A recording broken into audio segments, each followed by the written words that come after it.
Greetings AnYPony, I am the impersonator of the YouTuber known as dafinalcut, and I definitively am not the AnYPony talking in a strange voice.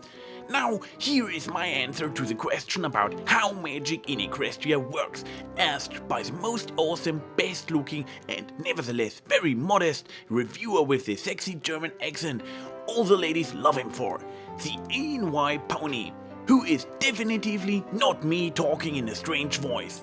Originally, I posted my answer as a reply to AnPro. He beat me to suggesting that the three pony tribes evolutioned into their current forms and that the genes from all three species are present in each pony. The fact that the spells involving extreme biological transformations, like aging spells or gender spells, are apparently very difficult. It explains why alicons are so rare. Any pony could be turned into an alicon by unlocking all three genes within, but that process is really elaborate. Now for my own answer. I was going to float the very same theory till I saw you'd already posted it. So instead of cluttering the comment section, I'd like to add my 2 cents to this. You haven't discussed interbreed ponies. We have seen that the cakes, both Earthponies, conceived a unicorn and a Pegasus.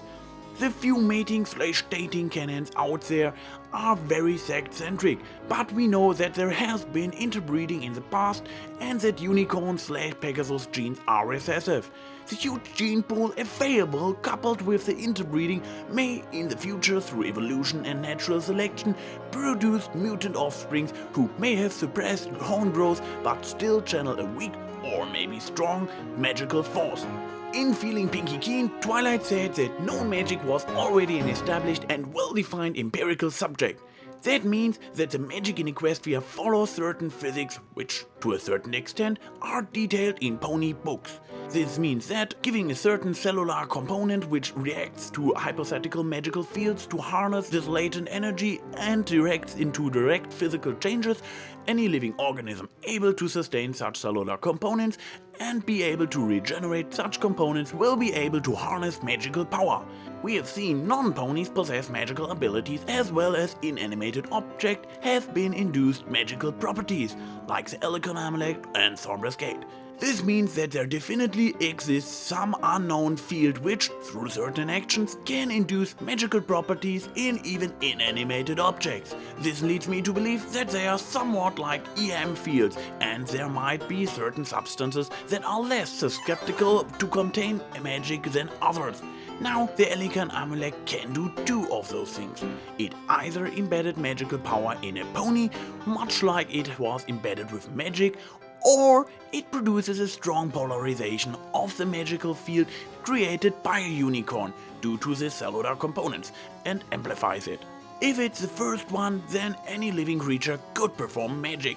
I personally believe it is the latter and would have no effect on other pony types due to there being no intrinsic magical field created by said pony. As Reek amulets would have been mass-produced for certain works, especially in long-standing traditions like Winter Wrap-Up, it would logically follow that amulets would be policed and fertilized for many uses which would otherwise have slowed productivity. Regarding Pinkie Pie, my headcanon is that she has some mutation in the genetic structure wherein she is weakly coupled to the fourth wall.